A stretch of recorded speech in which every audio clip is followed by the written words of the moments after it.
Everybody is staring at the scoreboard right now. Pegula up a set, 6-4.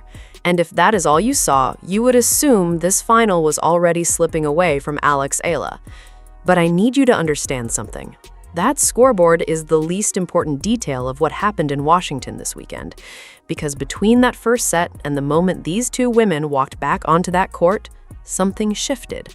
Not one thing, three things, and not a single commentator on television mentioned any of them. Here is how this final actually played out. Jessica Pegula, world number 3, took the opening set 6-4. They got 2 games into the second before lightning rolled into the Washington, D.C. area and the umpire pulled them off the court. Match suspended. Originally scheduled for noon on Sunday, the final had already been pushed to 1:30, then 2:45, then the players didn't even walk out until around 3 in the afternoon. They played 57 minutes of tennis. That is it. Then the sky opened up again at 3:57, and they were sent off for a second time. The tournament floated a 6 p.m. restart, then 9 p.m. Court crews were out working the surface the whole time. Eventually, the whole thing got pushed to Monday at noon. 18 hours between sets. Let that settle for a second. This is not a match that got interrupted near the finish line. This is a match that barely started. 1 set and 2 games out of a possible 3 sets. Roughly a quarter of the tennis had been played. Almost everything that would decide this title was still ahead of them. And that gap, those 18 hours, did not hit both players the same way. Not even close. But before I get into the 3 reasons this overnight delay shifted this final in Eala's direction, you need to understand what the 6 days before Sunday actually cost each of these 2 women, because they were not walking back onto that court carrying the same weight. Not physically, not mentally, and definitely not strategically. At a 1-week tournament, the single biggest structural advantage in the entire draw is a first-round bye. If you are seated high enough, you skip the opening match entirely. That is not some minor scheduling perk. That is roughly 90 minutes less running, 1 fewer night of compressed recovery, 1 fewer opponent studying your patterns, 1 extra full day for your body to absorb the punishment of the week. Jessica Pegula got that bye. She was the top seed. Here's what Pegula's week looked like. Bye in round 1, then Magdalena Fresh, which she won, 3-6, 3-6, 6-0, then Anna Kalinskaya, 6-3, 7-5, then Diana Schneider in the semifinal, 7-5, 6-4, after being down 5-2 in the first set. 3 matches total, 1 of them a 3-setter. Now look at Eala's draw. No bye. Round 1, she drew Zheng Qinwen, the Olympic gold medalist, former world number 4, one of the best hard-court players alive. Eala lost the first set, 4-6, then won the second, 6-4, then ran away with the third, 6-1. A 3-set war on the heat on day 1 before she even had rhythm at the tournament. Round 2, Leylah Fernandez, the defending champion of this event, a player who knows every inch of that stadium. Eala got her 6-2, 7-6, winning the tiebreak 7 points to 1. Quarterfinal, Elina Svitolina, the second seed, world number 10. Eala took that 6-3, 6-4. Semifinal, Naomi Osaka, 4-time Grand Slam champion, one of the most dangerous servers in the history of the women's game. Eala dismantled her 6-4, 6-2 in 76 minutes. 4 matches against 3. 3 of Eala's 4 opponents were seeded. 1 was a 3-set battle on the opening day. The ledger was never close. And here's why that matters more than anything that happened inside the lines on Sunday afternoon. In a best-of-3 match on a hot hard court, the cumulative load of a week like that does not show up in the first set. It shows up in the third. It shows up at 4-all in a decider when your legs stop arriving on time and a ball you would normally track down becomes a ball you watch sail past. That was Jessica Pegula's real edge heading into this final. Not the ranking, not the 11 career titles, not the head-to-head advantage. Those all matter, but they are the kind of advantages a player can overcome on a good day through sheer execution. Fatigue is different. Fatigue is the one variable on that entire list that Alex Eala could not have solved by playing better tennis. You cannot hit your way out of tired legs. There is no shot selection in the world that gives you back 90 minutes of running from Tuesday. And I want to be precise about something, because this is where a lot of lazy takes start flying around. I am not saying Eala was exhausted going into the final. She was not. She beat Naomi Osaka in 76 minutes, less than 24 hours earlier, and she looked sharp doing it. What I am saying is that in a long final, one that goes deep into a third set, the accumulated cost of that extra match, that extra three-setter in the heat, was eventually going to surface. And Pegula's team knew it. Every coaching box in professional tennis knows it. You extend rallies, you make her serve one extra ball, you push the match deep and let the weak do the closing for you. That was the plan, and it was working at 3:57 on Sunday afternoon. Then something happened that nobody in either coaching box could have planned for, and it did not affect these two women equally. Here is the first thing the rain did, and it's the simple one. A night of sleep helps both players. Nobody disputes that, but it does not help them equally. Recovery is not a flat benefit, it is debt relief, and the player carrying the bigger debt gets more of it erased. That's true in every endurance sport on the planet. If two distance runners finish a training block and one of them logged an extra 20 miles that week, a rest day does not restore them the same amount. It disproportionately benefits the one who was deeper in the hole. The debt in this final was never close. 4 matches to 3. One extra three-setter in the heat on day one extra opponent's worth of mileage on the legs. So think about what actually got wiped away overnight. Pegula's team walked into Sunday with a strategy that had a clock built into it.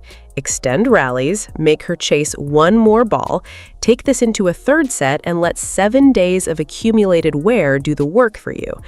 That is not cynical. That's textbook coaching, and it was the right plan. But between 3:57 on Sunday afternoon and noon on Monday, Alex Eala got a full night of sleep, a full physio session, an ice bath, a proper meal, and however many hours of treatment her team could pack in. She was walking back out there with fresh legs. The clock inside Pegula's game plan got reset to 0. And there's a second layer to this that is more subtle, but might matter even more. They did not just get sent home on Sunday evening. They sat there for roughly 6 hours first. Think about what that day actually looked like for both players. Warm up for a noon start, match pushed to 1:30, warm up again, or at least stay loose, pushed again to 2:45, lightning in the area, everyone told to shelter in place, finally walk out at 3 in the afternoon, play for 57 minutes, get pulled off the court, wait for a 6 p.m. target, wait for a 9 p.m. target, watch the court crew work, go home. That's an entire day spent switching your competitive state on and off. And here's the thing about that kind of day. It costs the player who is ahead more than the player who is chasing. Pegula was winning. She had a set in hand and a game plan that was clicking. Every hour she sat in that locker room was an hour of holding on to something. You don't get to bank a lead in tennis, you have to carry it. And carrying a lead through 6 hours of waiting, then sleeping on it, then carrying it again through Monday morning is a fundamentally different psychological experience than sitting there with nothing to protect and everything to chase. Alex Eala went home Sunday night with the freer head in that building. I would bet on that. And if you think that is just a nice thing to say about a young player, look at what this week already demanded of her. Day 1, she loses the opening set to an Olympic gold medalist and has to claw back through 3. Then she has to beat the defending champion of the tournament, a player who knows every corner of that stadium. Then the second seed. Then a 4-time major winner. 4 matches, no bye, no easy round, no chance to ease into anything. There was not a single day in Washington where Alex Eala got to play a comfortable match. Not one. A player who has spent 7 straight days solving hard problems under pressure is not going to crumble because of a rain delay. If anything, the delay was the least difficult thing that happened to her all week. So, that is the first shift.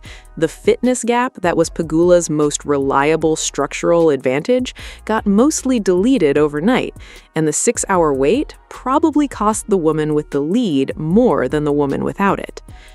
But I want to be straight with you. That is the easy argument. That is the argument every commentator was going to make when play resumed on Monday. She got some rest. The underdog benefits. Fine. It is true, and it is shallow.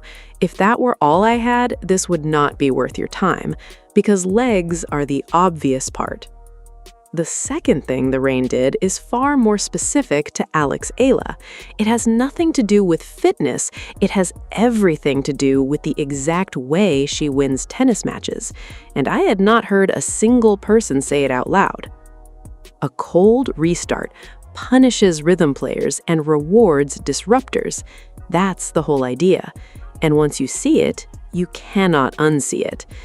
Here's what I mean. When you walk onto a court after 18 hours away from a match, the first thing that disappears is feel. Not fitness, not tactics. Feel. That precise, calibrated sense of exactly how hard to strike the ball and exactly where it's going to land. It comes back, but it takes games to come back. And in a match that's already 2 games into a second set, you might not get those games. Now ask yourself, which shot in tennis depends most on feel?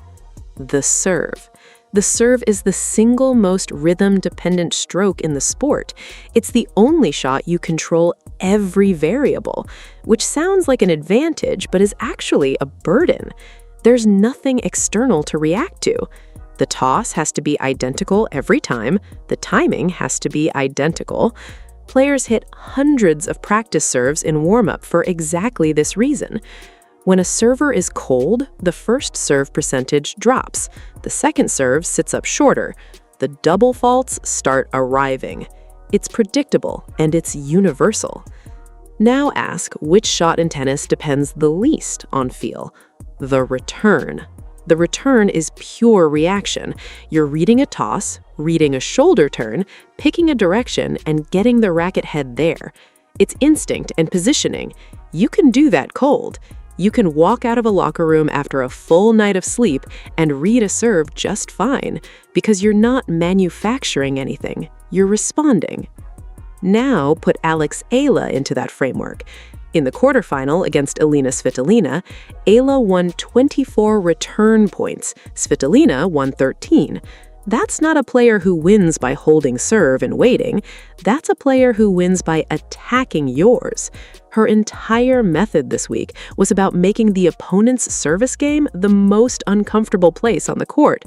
She stands in close on the second serve, she takes time away, and she's left-handed, which means every single ball she hits is spinning in the opposite direction from what the entire tour drills against every day.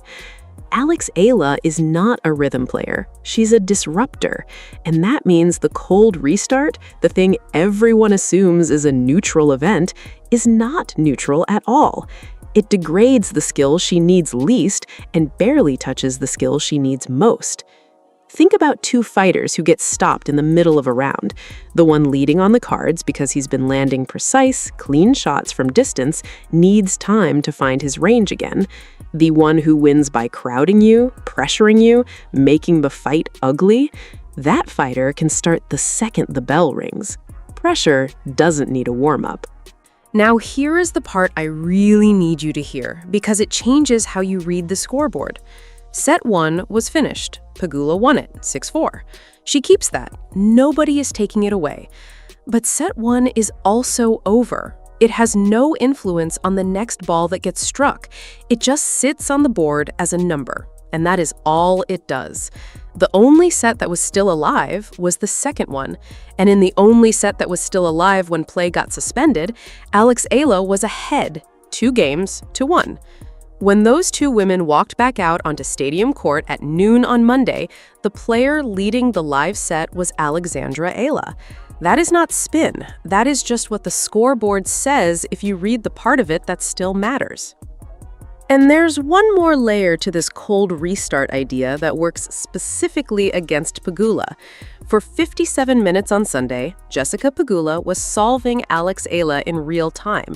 She was learning the lefty spin. She was figuring out where the serve goes on the big points, how deep to stand on returns, which rally patterns were working and which ones were not. That is enormously valuable information, and she was building it live, ball by ball, in real match conditions. That kind of feel does not survive a night of sleep. The tactical notes survive. Her coach would have had them written down, and they would have gone through video on Sunday night. But the physical calibration, the eye adjustment, the timing you build against a specific opponent's ball over the course of an hour, that resets. She has to solve it again from the first point, except this time she is solving it against an opponent who has also had a full night with her own coaching team, looking at exactly what went wrong in that first set, with the enormous advantage of knowing precisely what Pegula's plan is, because she just spent an hour inside it. The delay handed Alex Eala the one thing a player almost never gets in a final: a tactical timeout that lasts 18 hours. So that's the theory. Now let me show you 3 pieces of evidence from this exact tournament that say it is not just a theory. Round 1. Zhang Qinwen, Olympic gold medalist, former world number 4. Eala loses the opening set 4-6. Then she wins the second 6-4. Then she wins the third 6-1. She won 12 of the final 17 games in that match. Now think about what a restart actually is if you strip away the drama. You're walking onto a court and starting a match in its second half with a scoreline already on the board and no chance to ease into anything. The second half of a match is the best thing Alex Eala does. She already proved that this week against one of the top players on the planet. The fear everybody had was obvious. Young player, first big final, loses the opening set, comes back the next day flat and gets rolled. That's the version everyone was quietly bracing for. But this tournament already ran that exact experiment on day 1. She went a set down against an Olympic champion and won the last 2 sets by a combined 12 games to 5. Whatever happens to Alex Eala when she falls behind, it's not collapse. Evidence 2, and this is the one that tells you her game does not depend on having a good day. In June, on grass in Birmingham, Eala beat Elina Svitolina 6-3, 6-4. 6 weeks later, on a hard court in Washington, she beats Svitolina again, 6-3, 6-4, the identical score. Twice on 2 completely different surfaces against a player with 20 tour titles and a former world number 3 ranking who had 6 full weeks and an entire coaching team to prepare for the rematch, who had the video, who had the notes, who knew precisely what was coming. The outcome did not move by a single game. Here's why that matters more than any other stat in this entire breakdown. A player who wins on feel cannot do that.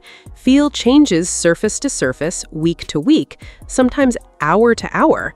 If you're winning because the ball is coming off your racket sweetly on a particular day, your Berlin result and your Washington result look nothing alike. Identical scorelines mean the win is coming from a system, not a sensation. And a system survives a rain delay. A system is written down. A system is a set of patterns you execute regardless of how your forehand feels in the first 4 games. You can walk out cold at noon on a Monday and start running a system on the very first point. That is the entire argument compressed into 2 scorelines.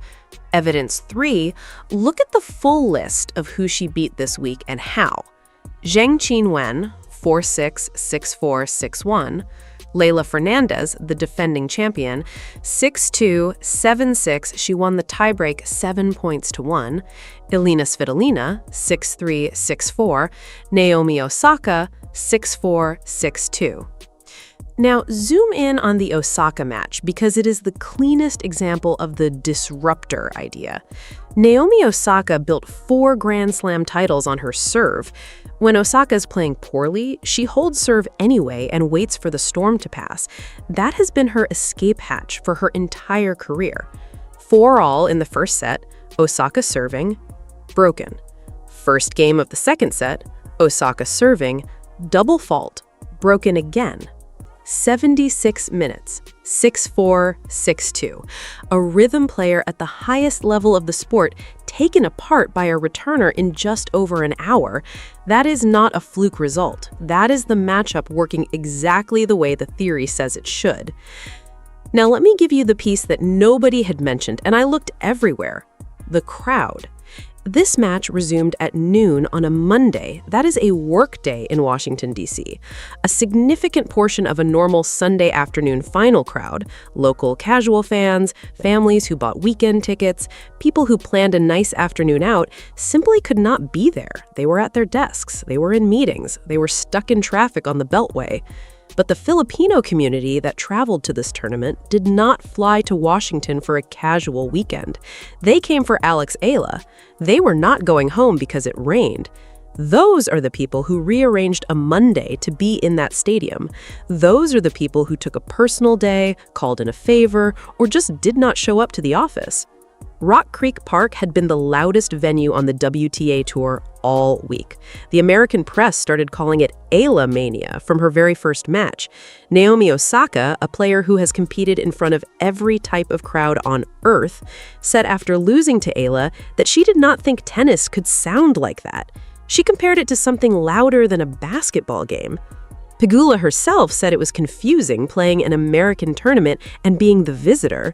She described the Miami experience from the year before, the first time she saw the Filipino following up close, saying she could not understand where all these people were coming from. Now, filter that crowd through a Monday lunchtime and ask yourself which section disappears. The casual Sunday fans are gone. The diehards who traveled from overseas and across the country are staying. The atmosphere on Monday was likely even more one-sided than it had been on Sunday. In a match this tight, in a sport this sensitive to noise and energy on the big points, that is not decoration. That is games. That can be the difference between holding serve and getting broken at a critical moment. A wall of sound behind you when you are down break point is not the same as polite applause. So, here was the prediction before the match resumed, and I want to lay it out specifically so it can be measured. If Alex Eala held serve in her first 2 service games after the restart, she was going to take that second set. And if she took it, the final was going to become a one-set shootout where the fitness edge was gone, the crowd was hers, and the only advantage Jessica Pegula had left was experience. And here is what actually happened. Iga Swiatek came out on Monday and did exactly that. She held. She kept the pressure on. She won the second set 6-4, leveling the match at 1 set apiece. And then she did something that nobody predicted. She did not just win the third set, she destroyed it. 6-0, a bagel in a tour-level final against the world number 3. Not a single game conceded. Every argument about fresh legs, about the cold restart favoring the returner, about the crowd, about the system surviving the delay, every single one of them held up. Pegula's serve, the thing the cold restart theory said would suffer, cracked. Iga's returning, the thing the theory said would survive, was ferocious from the first point of Monday's play. The fitness gap that was supposed to close the door in a third set had been erased, and when the decider came, it was Iga Swiatek who looked like she had an extra gear, and Pegula who looked like the weak finally caught up with her. The crowd, the one that was supposed to thin out on a Monday, was deafening. Filipino flags everywhere, chants on every point. It was everything the theory predicted, and then some. Final score? Alexandra Iga Swiatek defeats Jessica Pegula 4-6, 6-4, 6-0. 1 hour and 45 minutes of total match time. First WTA Tour singles title, first Filipina in history to win a WTA tournament. But I do not want to pretend the outcome was inevitable, because it was not. The case against everything I laid out before the restart was real, and it deserved to be taken seriously. Jessica Pegula had 35 wins on the season, 11 career titles, and a 22-4 record on hard courts going into that final. She had been through more rain relays in a decade on tour than Alex Iga had played tour-level finals in her entire life. Restarts are not new to Pegula. She has sat through them, gone back out, and won. She had the set in the bank. She had the head-to-head, having beaten Alex Iga in the Miami semifinals the year before, closing that one out in a deciding third set. All of that was true, and none of it was enough. Because what Monday morning proved is something that goes beyond one trophy in one city. It proved that Alex Iga's game does not need conditions to cooperate. And that is the specific quality that separates good tour players from Grand Slam contenders. A major is 14 days of chaos, 7 matches. Roof closes, roof opens. Night session, then a noon start. Rain suspends you on Tuesday, and you finish on Wednesday. The players who win majors are the ones whose method does not care about any of that. Iga Swiatek took a final that got cut in half, slept on, and restarted cold. And she did not just survive the restart, she dominated it. She found her method inside the first 3 games, and she never let go. That 6-0 third set was not a player riding a hot streak, it was a player running a system that the conditions could not touch. Think about where this woman was 18 months ago. In March of 2025, she walked into the Miami Open, ranked 140th in the world. She had a wild card. Nobody outside the Philippines knew her name. She beat Jelena Ostapenko, a former French Open champion. She beat Madison Keys, the reigning Australian Open champion and world number 5. Then she beat Iga Swiatek, a 5-time Grand Slam champion, 6-2, 5-7 in the quarterfinals. She made the semifinals as an unranked wildcard, and the whole tennis world stopped to ask, who is this? That was the announcement. What followed was the confirmation. She climbed from outside the top 100 to the top 50 by January 2026. She won the Birmingham Open on grass, her first WTA 125 title on the surface, and earned a Grand Slam seeding for the first time in her career. Then, at Wimbledon, she beat the defending champion Iga Swiatek again 7-6, 6-2 on center court and reached the 4th round of a major for the first time. She could barely finish her on-court interview, choking up mid-sentence trying to explain what it meant for someone who grew up in the Philippines. A few years before that match, Swiatek had been the one handing Eala her graduation diploma at the Rafa Nadal Academy in Mallorca. Now, Eala was sending her out of Wimbledon. Trained at the Rafa Nadal Academy since she was 13 years old, left-handed, system-based, raised on discipline and repetition in one of the most demanding tennis environments on the planet. When Nadal himself congratulated her after Washington, it was not an empty gesture from a famous name. He watched this player grow up in his academy. He saw the work. And this is the part of the story that makes the DC Open result feel less like a breakthrough and more like a confirmation. The climb has been relentless. 7 wins over top 10 players in 2026 alone. 6 of those came before Washington. Eala did not arrive at this final by accident or by riding a wave of feel-good energy. She arrived by systematically beating the best players on the tour on multiple surfaces across multiple months. Now, let me tell you why the way she won matters as much as the fact that she won. The 6-0 third set is the detail that changes the entire conversation about what comes next for Alex Eala. Because a 6-0 set in a tour-level final against the world number 3 is not something that happens because the other player had a bad day.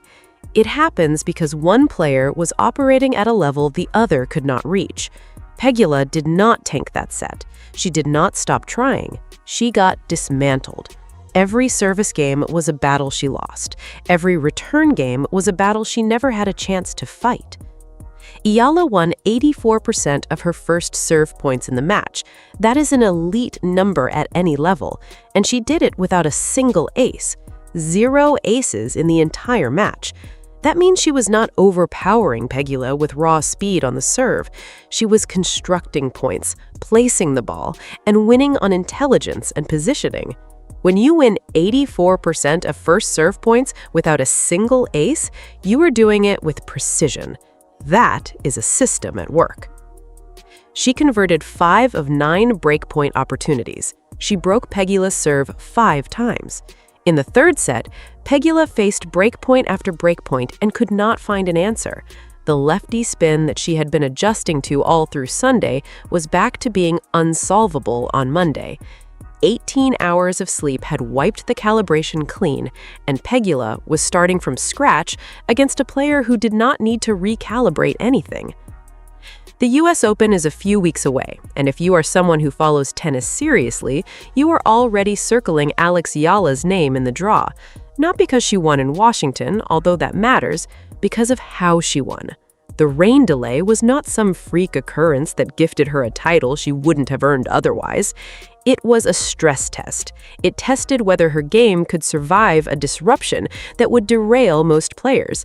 And she did not just pass the test, she aced it, without hitting an ace.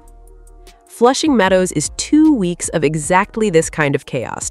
Weather delays, night sessions that end at 1 a.m., followed by afternoon matches the next day. Roofs closing and opening, crowds that swing wildly depending on who is playing and when. If there is one tournament on the calendar that rewards the kind of player who can restart cold, handle disruption, and run a system regardless of conditions, it is the US Open. And the Filipino community in New York is one of the largest in the United States. Pegula herself said it after the match. She congratulated Eala and called her an amazing player and competitor. She talked about how far Eala has come in the last few years, how the fan following has grown, and how it is not fun playing against her anymore. Before the final, when asked about facing Eala, Pegula did not hedge. She called it a battle. She said she was a fan, and then she said something that tells you everything you need to know about where this is going. She called Eala the future of the tour. Then she corrected herself. Already here, she said. Not coming, already here. That is not a casual compliment from the world number 3. That is a scouting report delivered in public. So go back to where this started. The scoreboard on Sunday afternoon said Alex Eala was a set down, and it was telling the truth. That set was real. She had to win 2 in a row against one of the 3 best players in the world, and she had never beaten her before. Every variable was pointing hard against her at 3:57 on Sunday afternoon. Then the rain came, and every one of those variables moved. The fitness gap got erased. The cold restart degraded serving more than returning, and returning is where Eala lives. The 6-hour wait cost the woman protecting a lead more than the woman chasing one. Her method is repeatable, which means it does not need a warm-up to switch back on. The Monday crowd was more lopsided than Sunday's, and in a match that tight, that energy is not decoration, it is points. The rain did not make Alex Eala the favorite. It did not flip this final on its own. It narrowed the gap. And narrower was the whole game when you were the one chasing. She took that narrower gap and she ran through it. 6-4 in the second, 6-0 in the third. First WTA title. History for the Philippines. But here's the thing I keep coming back to. Even without the rain, I'm not sure the outcome would have been different. Maybe the third set is 6-3 instead of 6-0. Maybe it goes deeper. But a player who beats Zheng Qinwen from a set down, who produces identical scorelines against Svitolina 6 weeks apart on different surfaces, who dismantles Naomi Osaka's serve in 76 minutes, who beats Iga Swiatek twice in 18 months, that player was going to find a way eventually. The rain just made it faster. It made it cleaner. It made it a 6-0 third set instead of a dogfight. But Alex Eala was already there before the first drop of water hit the court. She trained at the Rafael Nadal Academy. She won the US Open girls title at 17. She beat 5 Grand Slam champions in 18 months. She became the first Filipina to win a WTA Tour title, the first to break the top 30, the first to reach the second week of a Grand Slam. Every single milestone was a first, and she's 21 years old. Rafael Nadal posted his congratulations after the match. He wrote about what an incredible week it was in Washington and called it a well-deserved title for all the hard work. He would know. He watched her build that work ethic from the time she was a teenager on his academy courts in Mallorca. The question was never just who would win one final in Washington. The question is what Alex Eala is becoming. And the answer, measured in titles and scalps and systems that survive rain delays and cold restarts and everything else professional tennis can throw at you, is that she is becoming exactly the kind of player the tour has not seen from the Philippines before, or from most of Southeast Asia for that matter. She's a new category, and the tour knows it. Tell me in the comments whether you saw this coming before the final or whether the rain changed your mind, and tell me how far you think she goes at the US Open. I read every single one, and the conversation here is usually better than what I hear on the broadcast.